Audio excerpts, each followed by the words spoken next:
എനിക്ക് ഒരു കാര്യം കൂടി ചോദിക്കാനുണ്ട്. ചോദിക്കാം. എനിക്ക് സാറിനെ പോലെ ആവണമെന്ന് ആഗ്രഹമുണ്ട്. എങ്ങനെയാ സാർ അതിനെ സാധിക്കുക? ചീറ്റും ചെയ്യാതിരുന്നാൽ മാത്രം മതി. വലിയ പോലീസ് ഓഫീസറായി വേണം തിരിച്ചു വരാൻ. നിന്നെ പോലീസ് കുപ്പായത്തെ കാണുമ്പോ നിന്റെ മുത്തച്ഛന് വലിയ ഇഷ്ടമാവും.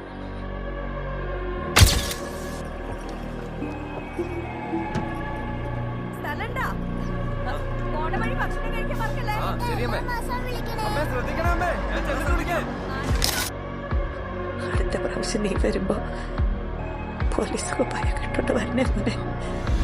I don't mean to demean you. തനിക്കത് പറ്റില്ലല്ലോ. പോലുള്ള ആളുകൾക്ക് ഒരു കാലത്ത് ജയിക്കാൻ പറ്റില്ല. പക്ഷെ നമ്മളങ്ങനെ തോറ്റു കൊടുക്കാറില്ലല്ലോ.